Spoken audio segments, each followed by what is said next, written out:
Welcome to Station WBMCT, Black Middle Class Talk, where we talk, get down, throw the communication around, message, receiver, feedback. Let's get it on. Your host, CC, and your co-host, EB. Let's talk, communicate.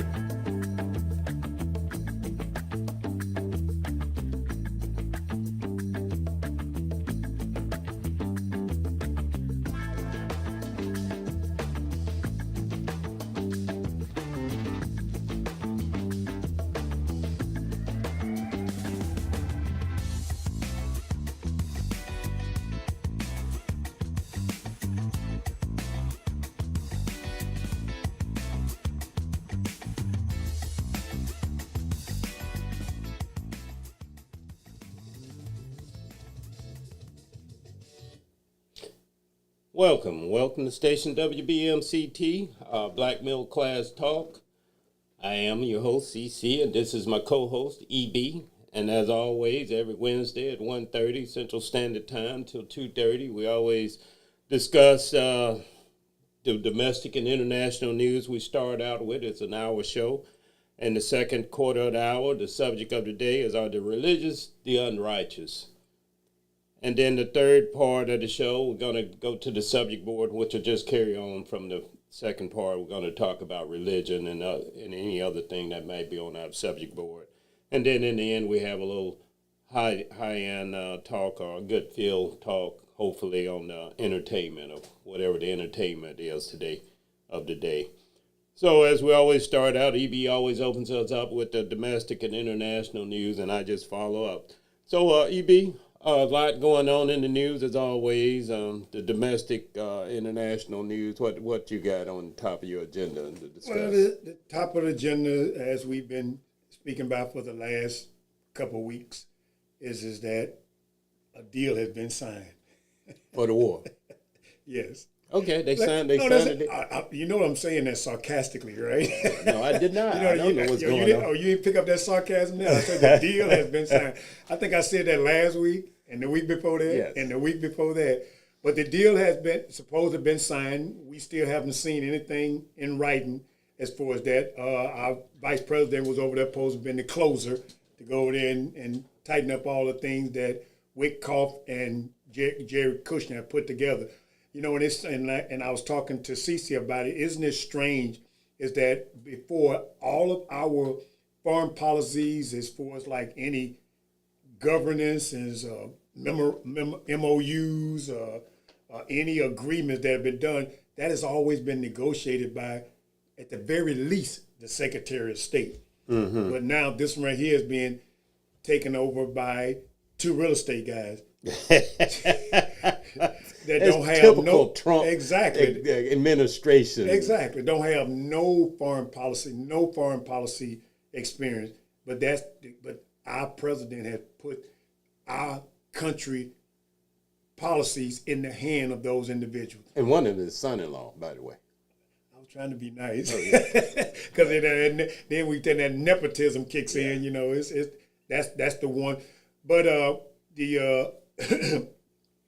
they had put out a deal last week, and then Israel bombed Lebanon, and Iran said that was part of the deal, which it was.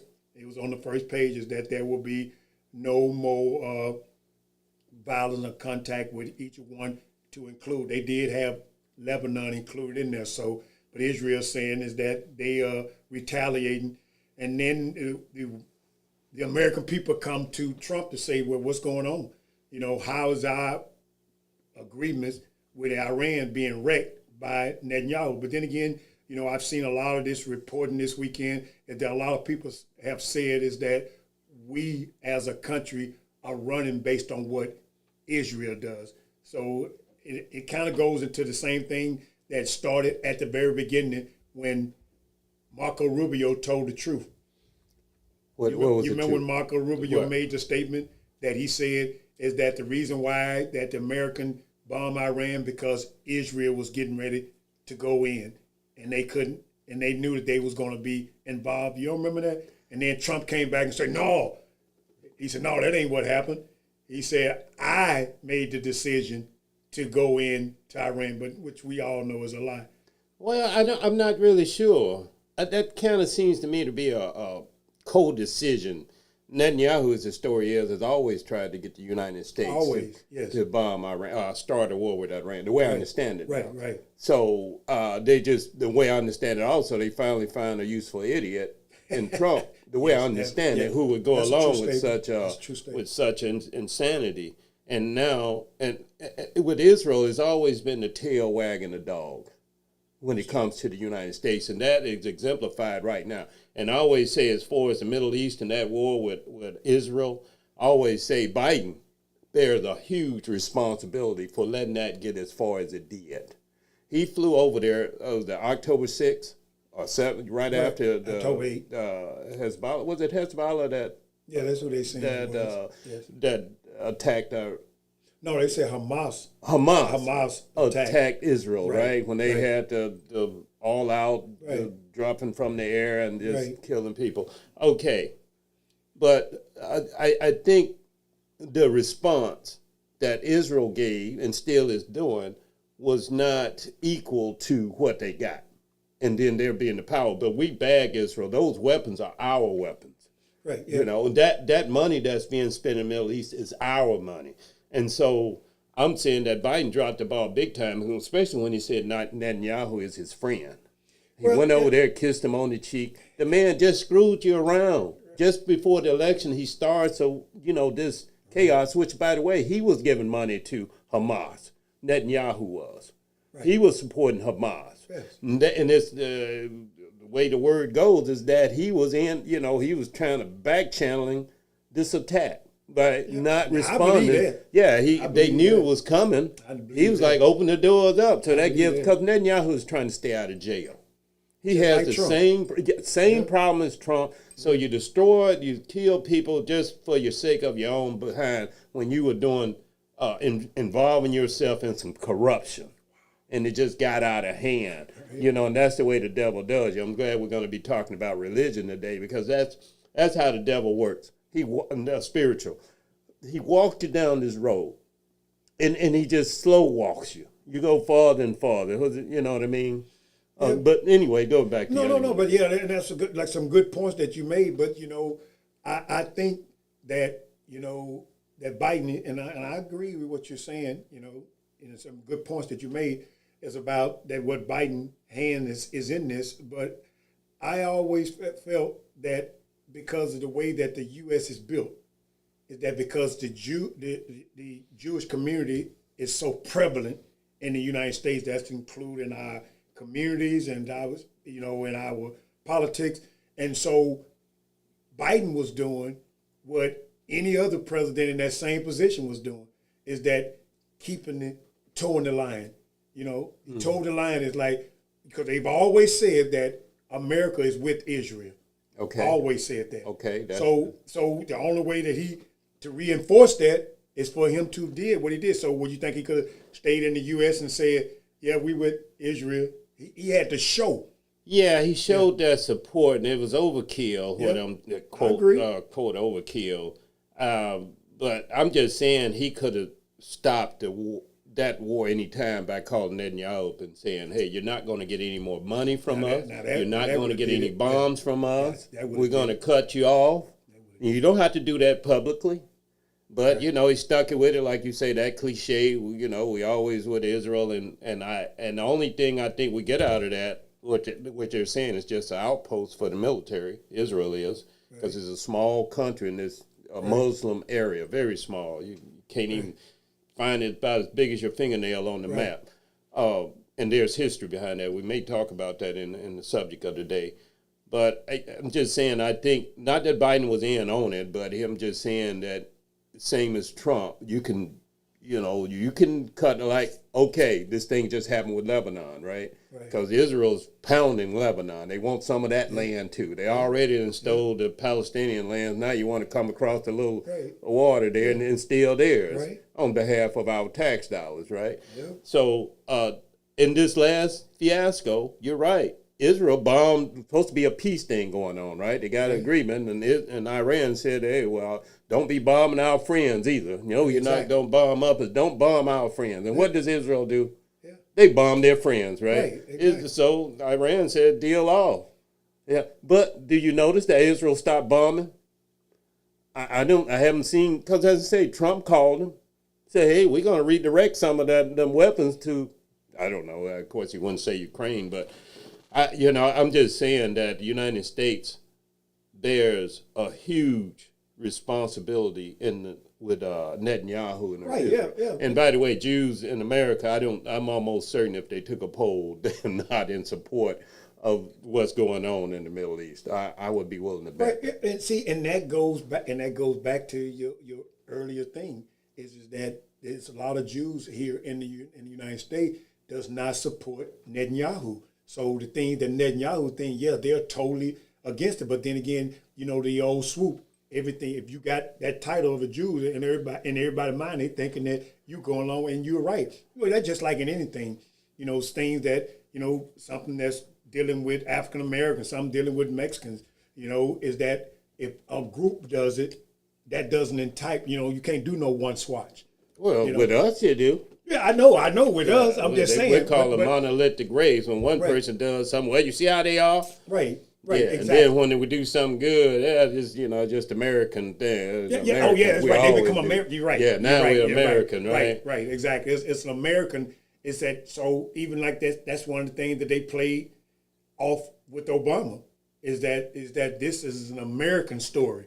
Okay. Of him because you remember his mother was white. Yeah. And his dad was Kenya. His dad was Kenyan, right. Yeah, and so that was the whole argument that he was, and it's true. I mean, you can't deny it, that Barack Obama had no African-American history as far as, slavery going back. Right. So, and that's a legitimate talking point, by the way. Right. It's called the Black Experience. Yeah, and it's something that you said earlier, I go back to with the Netanyahu. Yes, I heard lots of reporting about the fact that Netanyahu had something to do with October 8th. And also to the point is that October 6th. I thought it was October 8th. Okay, 6th. But what I remember that they were saying is that the Israeli Defense Force, right? They was recognized as one of the best intelligence and in the whole world. And I agree with that. In the whole world. Yeah. And how could that slip? Like, and then to see it on film, I'm like, that's a high school move there. I mean, I'm just saying. Yeah. I mean, how they got access? Mm-hmm. That's a high school move. Yeah, you know what I'm saying? How they just went to that gate? How they, because of the defense, the forces and the protection they got around them, is that was an opportunity, like you said, and that's why I lean. But then again, because of the fact, just like Trump, because the fact that they was all in front of the war, is that you don't get no traction for people talking about removing Netanyahu, because you're not going to remove him in the middle of all these things that's going on, because he go out and sell to his people that I'm trying to avenge what has happened to us. Right, and by the way, he's become more popular in Israel. But let's swing on back to the United States now, and the corruption that's going on in the United States. We're just off the charts when it comes to corruption. This administration is 110%, in Trump's type word, corrupt.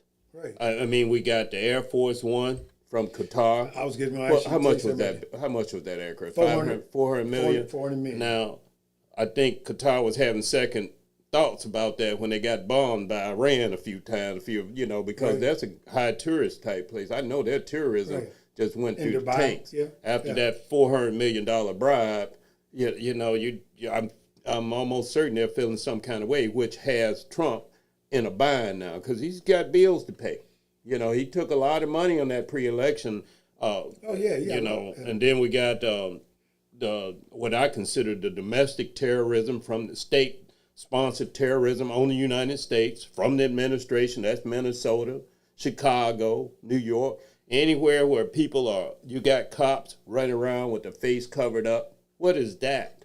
You know, it's straight up what it is. America right now in this administration has changed right before our eyes in the blink of an eye. We fall so far so fast. So that's another thing I wanted to mention that in the last minute here. Well, real fast on that. And the thing about the airplane, the one that really turks me is that they was given a $400 gift, but we as the American taxpayer, we paid $100 million to retrofit that plane for security and all, and then he gets to take that plane when he leaves. Right. You know, So go ahead. No, that's fine because I'm going. It was $400 million. It's $400 million plus the extra $100 million to retrofit. So that's $500 million. Right. But okay, in total. So it's $500 million bribe. We paid our 1/4, 1/5 of it. And then that last note I had was this total dismantling of the American government.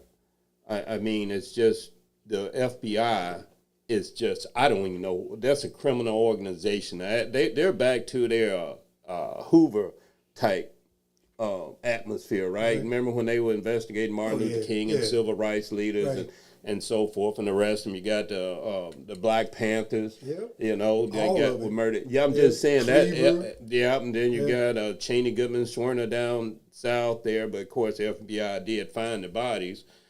So I'm just saying we're in a J. Edgar Hoover type FBI now. It's even worse than that. It's worse than this is just a total gangster FBI. And I think when the smoke clears and if we win back at least one of the houses, if not both, in Congress, the House being the Senate and the House of Representatives, if we win back one of those, there's got to be a day of reckoning. People have got to start being investigated and charged because our government has no credibility now.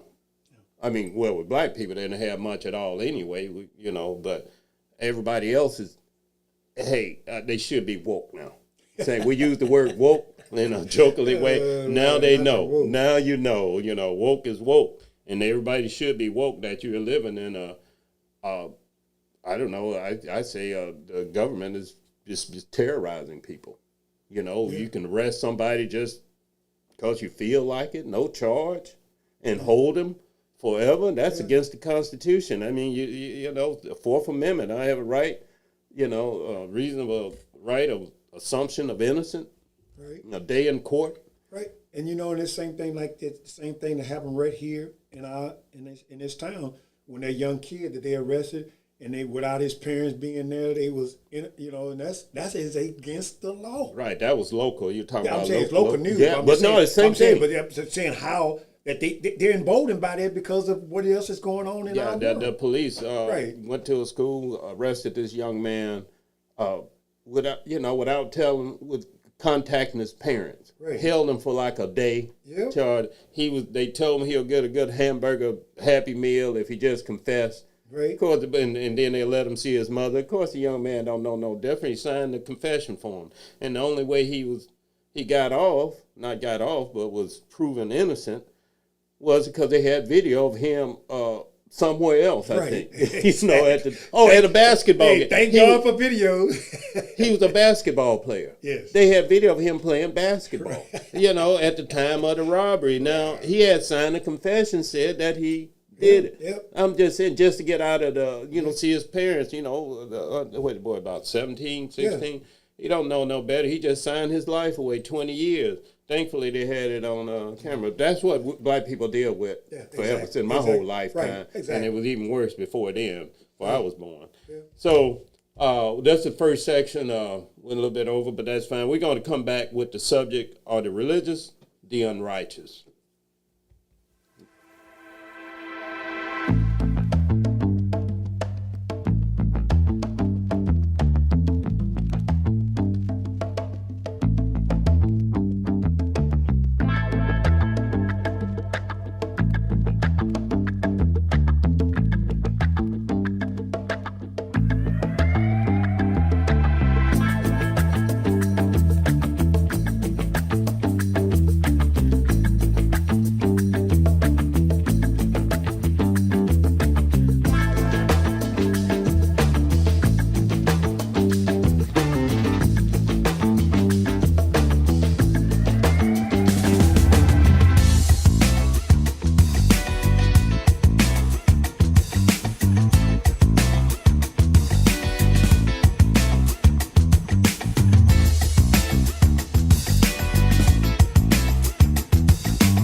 All right, welcome back for the second quarter of the hour. The subject of the day, are the religious the unrighteous? And this idea, I mean, we were thinking about this, and I see that Trump has, I was going to say Trump has 76% support among white evangelicals. Okay. They got invited to the White House not too long ago. Forget what event it was. And of course, it's basically all white and kids running around. It's like a religious, like righteous thing. They're showing their support for him and all he's done. I mean, everybody knows the character of this man. They even had a second prayer where they put their hands on him and pray for him the second time round. That was the second picture. They did it again. And of course, the only black person there, they got to put him up front, have his hand on the shoulder, but he was the only one. And I'm like, now, people buy that stuff.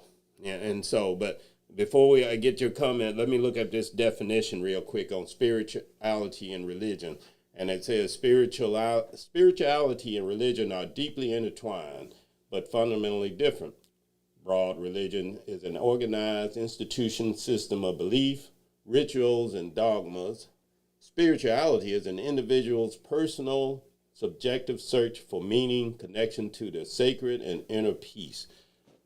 And so what do you consider yourself? You consider yourself a religious or a spiritual person? Based on that definition, I would consider myself a tad of both. I would go half and half because, like you say, my religion is based on what I have been taught and what I've read and what I've learned over the years as far as religion and spirituality. And it says it in there, but I noticed that in that definition, it didn't say anything about, it said peace. So he talking about inner peace. It didn't speak spirituality as far as like trying to make a connection with the higher being. That's that definition didn't say that. Yeah, bring that back up real quick, that definition of spirituality. Yeah. See at the bottom? Yeah, it's a connection to the sacred and inner peace. That's spirituality, right? So the inner peace. So, but I'm saying, but it doesn't speak anything. Right, and that's what spirituality is. It doesn't necessarily have a God or a higher being in play. Yeah. It's a spiritual. And I'm with you. I know for certain that I'm a combination of both. Right. And I know where I started in religion. I'm from the Church of Christ. We are the Pharisees of Pharisees, I call us. Right. We're the Sadducees. Jesus come back today. He got to deal with us. Right. We the scripture thing. And that's what was happening in the Bible. As we get to that, the Sadducees and the Pharisees were highly religious people. Well studied, well learned. And so that's why they're challenged. That's when you read the Bible, you always see these Pharisees and Sadducees pop up questioning Jesus on his religion, right. Because he's a Jew. Jesus is living as a Jew. Christianity isn't even in play yet. It doesn't even exist. Right. And all you have is Jew. He's a Jew, so he's living as a Jew. And so they're questioning him on the Old Testament, what you're expert in, scriptures. And so that's where I think we are today, as far as evangelicals. I find no semblance. They're supposed to be, they're a sect, by the way. That's a religious sect. That's an organized religion, evangelicals. But I find no resemblance of Christianity in what they do and what they endorse. They have an agenda, whatever it may be. I'm sure abortion's thrown in there and all the sexual stuff. The gay thing, the issue, I'm sure they got, those are their enemies, so to speak. I find, but unlike any other religion, I guess, and many of them do try and impose their will upon the people using government. And that's how Jesus wound up on the cross. Those were religious Jewish people that bought him before Pontius Pilate. That's how it all got started with that circle. And so, are the religious, the unrighteous, in your opinion? That question, go ahead, take a stab at it. Go back to what you were saying, is that we was talking about evangelical. In the dictionary, say the meaning, it's a Greek word, it's good news or gospel.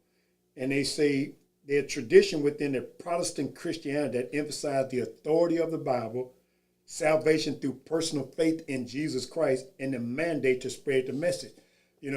So that, just going by that definition, if they go about the evangelicals and that how it is this thing that they're say and how they're able to justify it, as far as dealing with President Trump, the way that they can take, and that just in the world in general, is that people can take whatever words that they have and we can always shape it to fit their narrative. And you saying they do that with the Bible? They do that exactly. And so they justify endorsing a 34 count felon, right? What we call what was he found for with Eugene Carroll, that he sexually assaulted her, that he was liable for that, right. And what the judge called rape, referred to as rape, that he actually penetrated her. Right. This one, the what we call just grabbing her by the, which is assault too, but this is heavy duty, what the judge called rape, R-A-P-E. Right. So I don't know how you, as a Christian, you get to endorse. First of all, what are you doing on the religious side anyway? What are you doing in that arena, which is not new. The Catholics are heavy into it because of their abortion stance. So I'm just saying I have an issue with religious people. I have a religious and this is the issue I have. You can do all your religion you want to and your doctrine and whatever faith you protect. I'm for that. I love from freedom of First Amendment, freedom of religion. But what you cannot do or should not be doing is trying to impose your religion upon me using the government. That's what's happening. Religious people are imposing their will upon people who don't even necessarily believe in Jesus Christ or upper being or higher being. They just atheists living their lives, not knocking nobody over the head, not robbing anybody, not trying to impose their unbelief on nobody, just minding their own business. And here comes these religious people, got some influence in the government, sound familiar? And then they're going to impose their religious beliefs upon me using the government, making laws and so forth. Yeah, if you don't believe in abortion, well, don't get an abortion. But don't be coming to me. Of course, I ain't gonna have an abortion. I'm a man. But if, let's just say I had an incident with a female, I just feel like that's between me and the female. You know what I mean? This is America. You don't have a right to come impose your will upon me, professing some scriptures that you don't even know. And if anything, you ever read the Bible, if anything, it endorses abortion. And I'm pointing at the Catholics now because they're the ones that had the dinner with Trump, a couple of dinners right before his election. Right. He comes up in there cursing and just disrespecting people, and they're laughing and chumming it up, right? Exactly. And all of a sudden, this is why I call cutting a deal with the devil. All of a sudden, your head man, the Pope, is getting pushed around and talked about, right? Right. Like, because he don't follow it. What they are supporting with him. Trump does it. No. The Pope doesn't. Yeah, the Pope spoke against, because he spoke against war and killing children. Right. Yeah, what religious leader wouldn't do that? Exactly. I mean, that's basic. War. Yeah. And then they just talked about, man, and ran him through the ringer. I'm surprised he didn't get any threats. I'm sure he did. The Pope of all that. I mean, I'm not Catholic, but I understand that the Pope is God next to God. I call him Father. Yeah, they are. Okay, yes, I mean, God. The way that they believe. Right. Now, I don't have no problem with their belief. That's them. That's what I say. Exactly. Hey, do your thing. I love Just don't become and try and impose that upon me that I got to go and kiss the Pope's ring on the Pope's feet, or I got to endorse Trump. You know what I mean? This is America. And so we've gone, the religious, are they the unrighteous? To me, evangelicals are. Right. But see, and then going with what you're saying about the evangelical, I also looked up because I was curious about it because I'm confused. Maybe you can help me with this. Is just that there are the evangelical, and then there's this thing that I never heard of before until Trump came in office, Christian nationalists. Yeah. And I read, and they say they operate in the belief that the United States was founded as a Christian nation, which is a lie, and that the government should actively preserve this religion, the religious and cultural identity. So if you talk about Christianity, that it will be broke down like you just said earlier about the Catholic, the Protestant. In other words, the government should support that. But then again, when you got all these different ideologies, which one do you go with? And then I was just tracking what you were saying about with the Pope, is that the thing that he believed in is that, yeah, there are people that will follow what his lead as far as what he's saying. But like you're saying, for somebody to impress on someone else is saying, like you said, if you don't want an abortion, don't have an abortion. If you don't want a gay person in your life, don't marry one. Don't invite him to your. You know what I'm saying? So the thing about their saying is that because of what our beliefs are, the evangelicals and the Christian answer, because of what our beliefs are, is that everybody should be in line with this. I'm not a Catholic, because like I told you, I used to, not make fun of them, but I used to always, with my friends that was Catholic, I say, yeah, you go out and do all your dirt all week and then go in there on Saturday and have this guy on the other side, Father, I have and eat. And what do he say to you? Your sins are forgiven. Go and sin no more. Go and sin no more. Yeah. Okay. And see, that's why, and it goes back to the same thing that you were saying about when they be talking about these scriptures, is that, when they say, he who have not sinned, let him cast the first stone, right? And then people use that, all the mustard seed. Like I said, people, they only use that bit that covers what it is that they are trying. Yeah. But they have an agenda. Exactly. And by the way, that part you were talking about, United States was founded on Christian. What was that you said? It was found. But of course, it's a lie. It was founded as a Christian nation. And that's a lie. That's a lie. You can read the documents of the founding fathers. That was their whole thing. There was differences in opinion, but they came to the right conclusion. But it's not, this is they had religious people in the document writing, and I think it was John Quincy Adams that kind of said that he was not a Christian and so forth. That whole thing, but to answer your question on that Christian nationalism, it's just basically a white superiority thing. And when you're dealing with in Christianity, by the way, you had a mark of Cain on your face, right? On your forehead, you got the mark of Cain. Cain and Abel. Cain slew Abel. Right. And of course, and God punished him by putting a mark upon his head, and he will have to suffer all the days of his life. So, unlike Satan, not like the serpent, but I'm talking about Cain and Abel, that murder, first murder in the Bible.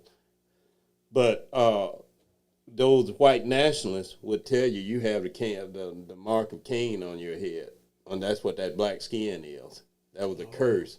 And so you're in a different category. But as far as white nationalists, that's what it is. It's about white superiority and the white nation. Okay, because that's where it goes. It advocates for laws, public policies, and institutional structure to be based explicitly on conservative Christian values. Right. Conservative Christian values, and black people, you're not included in that.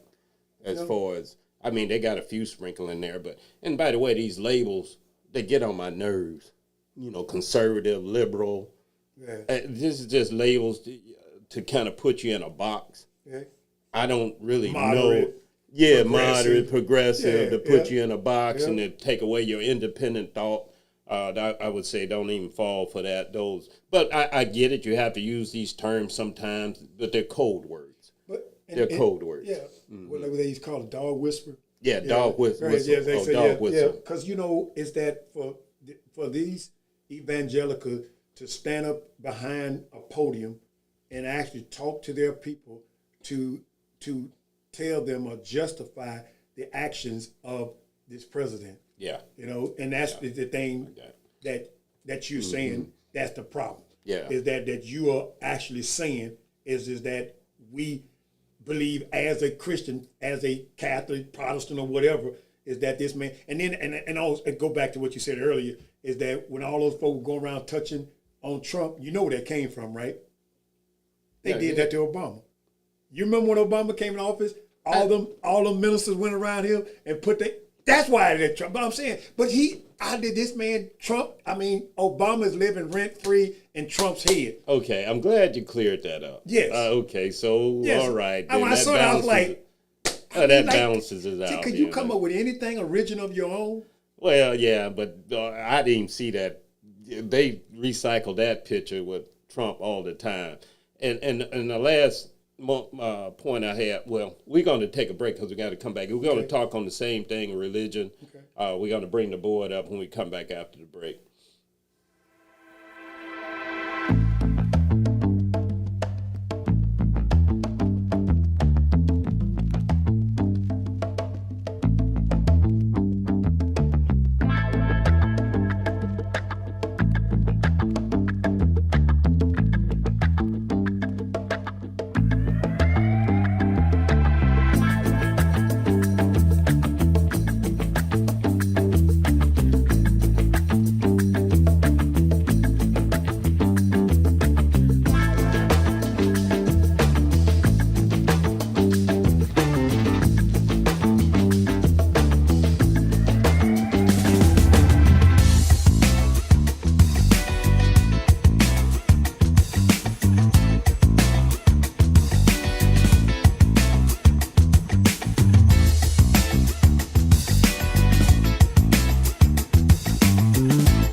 All right, we're back. By the way, in the break time, I kind of wanted to look that picture up that you were talking about with them putting their hands on Obama. I wasn't able to pull it up, but it says yes. I see it. There it is. Yep, Abraham Lincoln presidential. Okay, interview. I see it. Yeah, and they got a lot of them. They're all black too. Okay. All right, that's had to do a fact check on you on that, but it didn't get as much airplay as Trump is getting, but or maybe it might be me just being biased. They were selling those pictures. Okay, then I totally missed it because that on that subject board real quick, and if we bring that up, I'm gonna see if we got religion on there.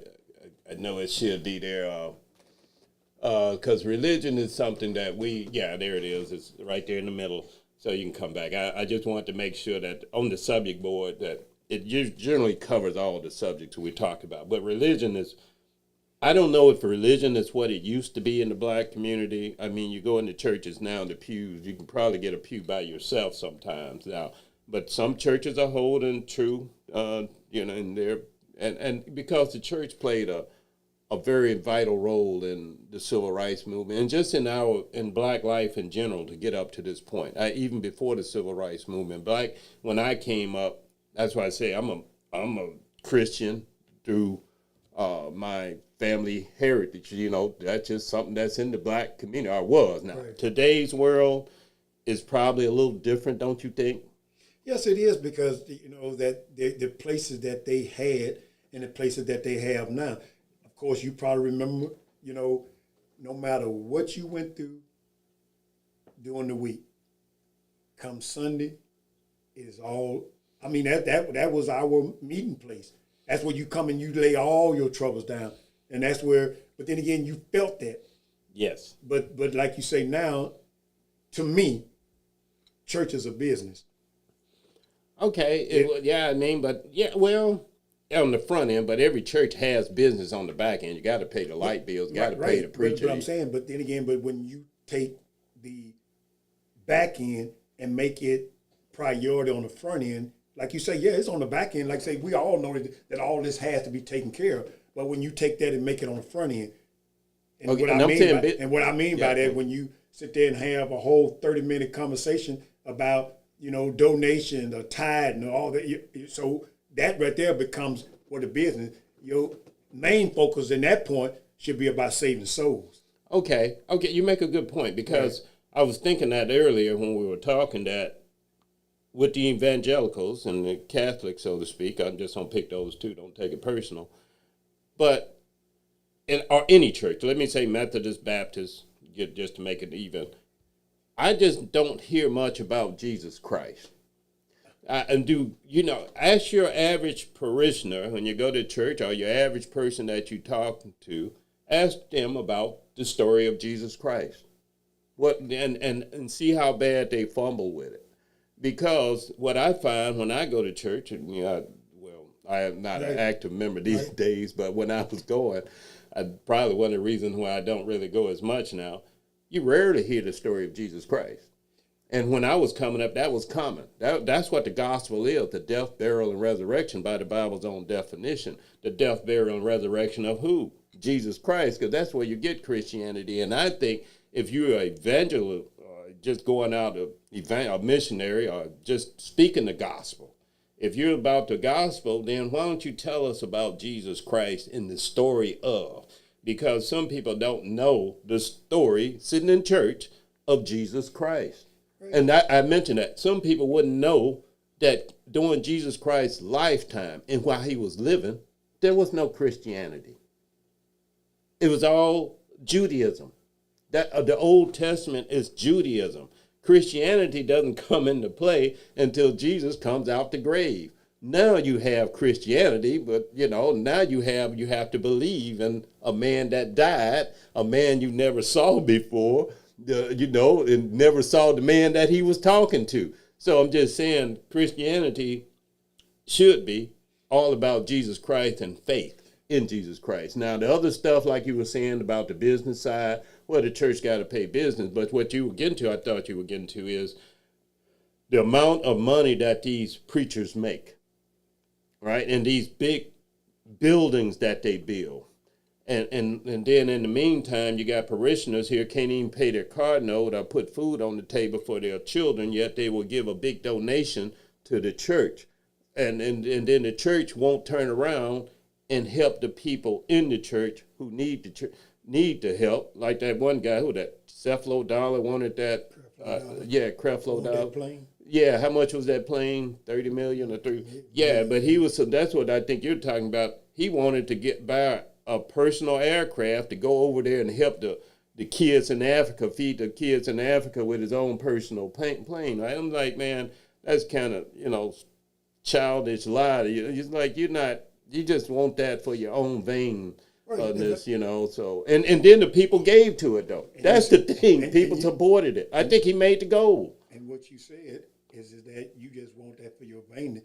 But then again, from what I've seen as a young child, coming up in church, is that there was a time that the black churches was not caught up in it, but they got caught up in it. And then you have, past anniversary is that they have churches competing.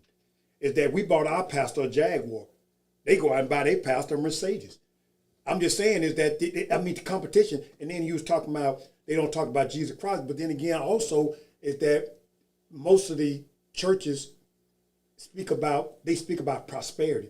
That's why they work for Trump, because that's what he's saying is that what he's trying to do for all people, which is a lie, is that he's trying to give people the opportunity, prepare for them to have better things in life. But then again, they don't talk about life and death. They don't talk about heaven and hell. They don't. When the last time you ever heard a pastor talk about hell? Well, you ain't hear Joel Osteen say Oh, it. definitely. Yeah. And he's the first one that's sitting in my head. Oh, yeah, man. They call him the smiling preacher. But I'm saying, but he ain't the only one. All of them do. Creflo don't talk about heaven and hell. Right. Okay. The dude that was in Atlanta, the one that died, the one that had all them charges that he was messing with all them little boys. I don't follow. God, I had that. Yes. He had a mega church. I'm surprised. Preacher messing with little boys. T.D. Jake. Oh, you know what I'm wait saying? a minute. Oh, you talking about? One got caught up in P. Diddy. Oh, because he went in. He was going there with his Bible. Didn't he have his Bible in his hand when he went in there? I don't know, but I'm saying, but then again, hold on. Let's go with what you just said. He had his Bible in his hand. So now, if you talk about evangelicals or Christian nationalists, they don't have a problem with going to a rally that speaks negative about other people. So that should be just the same as T.D. Jakes going to a P. Diddy party. I'm just saying. Right. Because it's what it is that you're supposed to represent. Right. Yeah. It should be something that you represent from a spiritual, holy. And if you are participating in that, so you got some people that can't discern that. Okay. And they say, okay, well, Pastor CC went there, that must mean it's okay. Okay, what should they be representing? Who should the evangelicals or the Christians, so to speak, and I say that loosely, what should they be representing?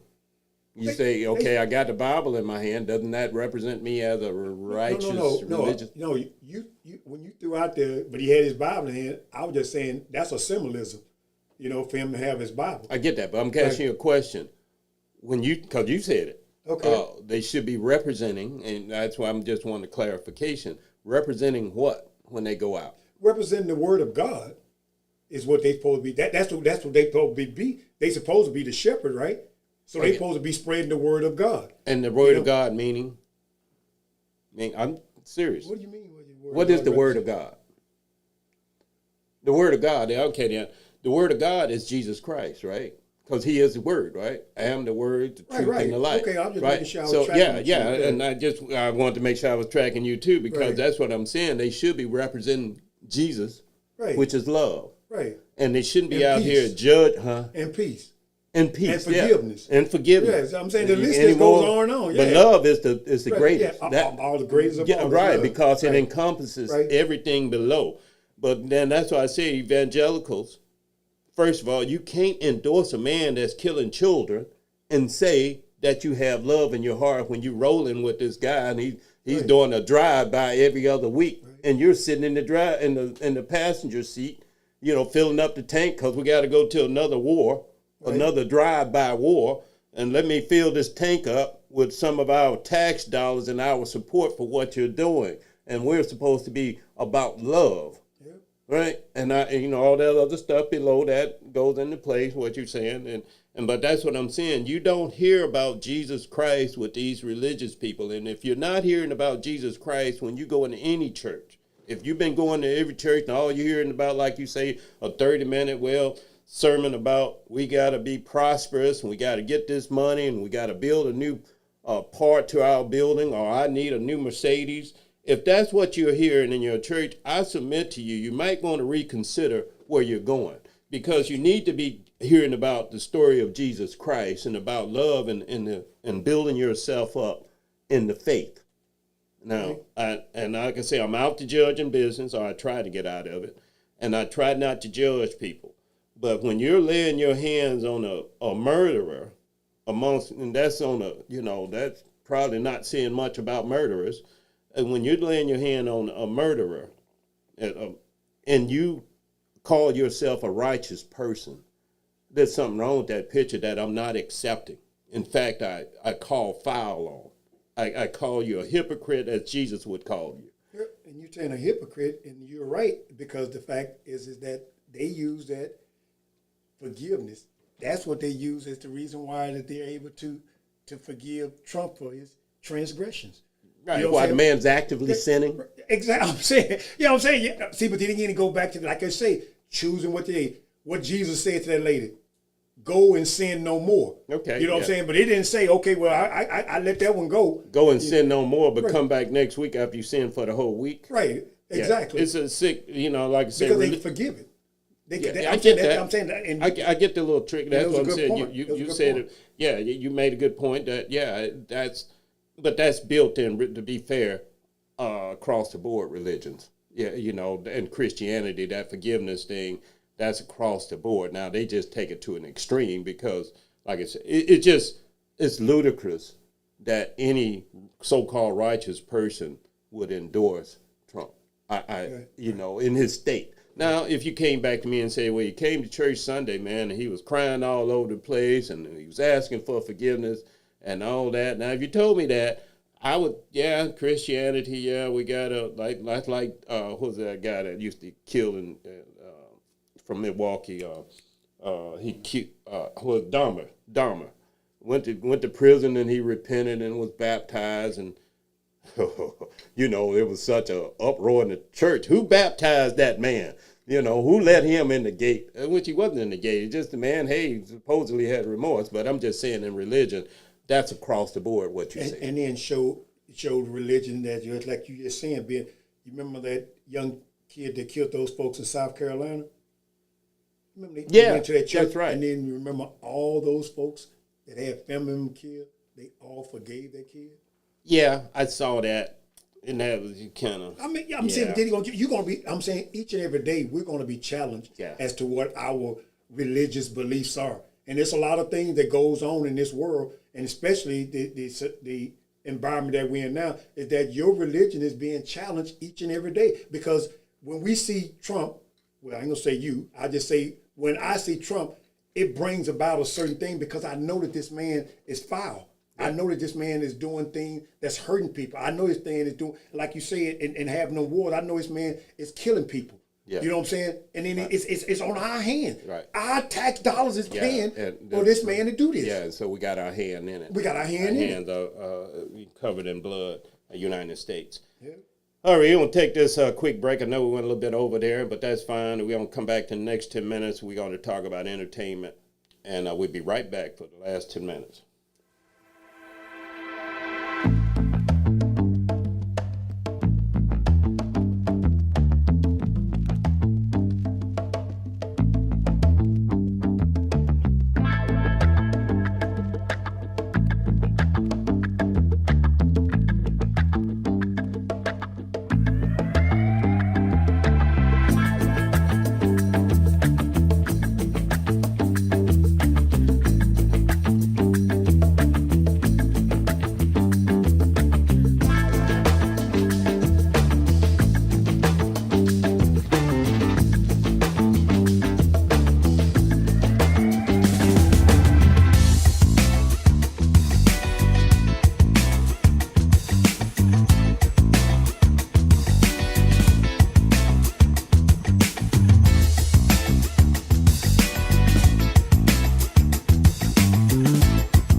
All right, welcome back for the last 10 minutes, 8 minutes that we have. And well, as we always do at the last quarter of the hour, we're going to talk about entertainment. But before we start talking about the drafts and everything in the sports, so I went to a June 19th, Juneteenth parade, right? And the parade was coming down. You know how we do it with the drums, kids, and everything. They get down, they get, whole moves. It's very happy. But what I did not get, now it may be a little the bigotry coming out of me, I don't know. But we had a Mexican part that, group come through.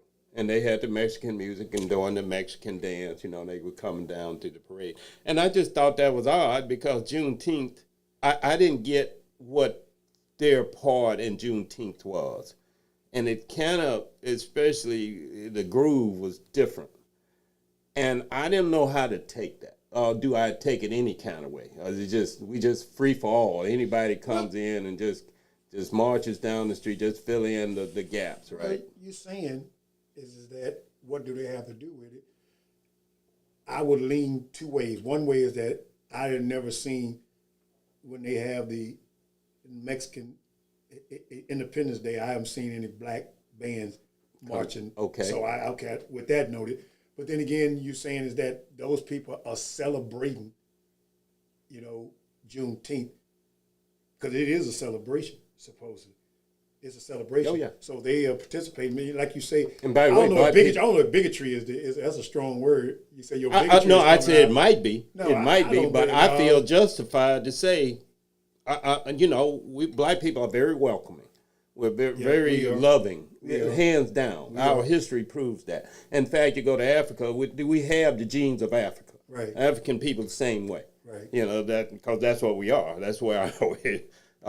But Juneteenth is that's a celebration. In fact, we established that. Right. And it kind of goes along with Memorial Day. Right. It's something we established, and it just blows up and gets big. But and the only reason I say I'm careful with these type things when I talk about race, because I can sometimes sound like I'm have those bigotry elements, and that's why I put that up front. Maybe I do, but that's why I bounce it off of you to say it. I think I'm justified to say that was kind of out of place, and then it is kind of disrespectful to me because I know that did they have a Mexican flag? No, they did not. Okay. So that's a good point. Yeah, that's a good. Now, if they had the Mexican, and that'll probably be next year. Yeah. But we are so, our black people, we kind of go, I don't know. We're not. We fit in to get in. Yeah, I'm having. But anyway, that was my thought of the day. I just had to ask you on that. Yeah, no, that's a good point because you would say the same thing is that if I, having a parade and like you say, we are very open. We're open in that we just say so. Other word, they wouldn't even invite you. There you go. I'm just saying. But then again, you remember where we at. This is a parade that was in Waukegan. Waukegan has a population of Hispanics. Yeah, but what that got to do with our parade? I understand that. Yeah. But I'm saying, but then again, if you're talking about if you go down that road, talking about unity. If you go down that road, you're right. You're saying, okay. Let's clarify what you're saying. They're majority in the city we live in. We're here, right? They're majority, but that don't have nothing to do with our parade. You can be a majority all around us, but when our day comes, that we're celebrating the day that we became free. It was introduced and we were already free. Yeah, in Texas. I'm just saying that's a day of remembrance for this group. But they're celebrating. These people are celebrating our freedom. Exactly. Our freedom. Okay. Yeah. That's why I asked that they have the Mexican flag. Okay, I can because accept. They had the Mexican flag. It's saying that we're representing us, through you. But I'm saying it ain't like that we getting all these different nationalities to walk in the parade. Right. And when I say flag, they did have it on the front hood of the vehicle like they do. So that's fine. They had it so that was out of place to me. But yeah. But let's in the last few minutes we got here, 3 minutes or so. June said the Boozer boys in the recruitment they got drafted to Memphis. One of the Boozer boys. One stayed in college. Yeah, one stayed in college. Yeah. Yeah, okay. and the one went to Memphis. Yes. And I say the Boozer boys because everybody, if you follow basketball, the son, the dad played in the NBA. I forget which team. He played for Chicago. Okay, Chicago. Yeah, Carlos. Okay, good. Very well known. Kind of similar to Jalen Brunson's dad. He played in New York, right? Yeah, so we are all seeing a lot, even LeBron James' son. So we are seeing a lot of the kids of these NBA stars are now getting their own traction. Exactly. And so, but I just noted that the Boozer boy went to Memphis, and I think that's a good pick for Memphis. Yeah, it is. It is. Memphis need that, and I don't know what do you think about the other guard in Memphis, the one that's always on. Exactly. See, what's his name? John Morant. John Morant. What I'm saying is that it goes to opportunities that we are afforded, and then opportunities that we blow. John Morant was the face of Memphis. Is he? He's still there though. He's still there. Okay. On the roster. Because most time you see him, he ain't playing because he's either hurt. Because you said was. Right. No, I'm saying he's not the face no more. No, he's not the face. Okay. He used to be the face of the NBA. John Morant used to have commercials and the whole 9 yards. He had it all. And then he like I said, he wanted to live. He wanted to see like he living that gangster life. With that, when he showed that gun. That's right. But I'm saying, but that right there is not acceptable. Okay. That's not. But anyway, real fast, what do you think about the draft? Do you think the right guy went number one? We're gonna have to get young people in the conversation. Hey, can we get the young people on the phone for a quick minute? Oh boy, they're just so fast because I'm not familiar with sports like young people are. Young people tell this man about. Yeah, let's hear it real quick though with the last minute. See, I believe that AJ deserves to go number one. Okay, but his attitude, I don't know. I don't know. Like the way he carries himself, and how I don't know if you heard him say he didn't work out with any teams. Like, they already know what he can do in all of this. I don't know. Okay, all right. Young people have spoken. I don't know. That part I didn't hear, but thank you, young people. The difference is between Peterson and him. I seen Peterson play, and I seen that dude AJ play. That dude AJ to me is a beast. Okay. And that one Peterson, he's a 3-point shooter. He's a good shooter, but he ain't consistent. Okay, we shall see. Yeah, we shall see. Well, I wish you good luck to both of them, though. Always. Yeah, all these young people coming out, man. I hope. The top 8 players was all freshmen. Okay, They cool. going back to that one and done again. Cool. But wish them well, wish their family well. Congratulations to them, life-changing type work that they have achieved their goal. All right, that's another good week, another discussion. Guys, always hit subscribe if you're listening for the first time. And please send us an email if you have any subject you want to discuss. We can even patch you in on Zoom or something. You can join us in the conversation. So, as always, as the ancestors would tell you, always, always do the right thing. Peace. See you next week.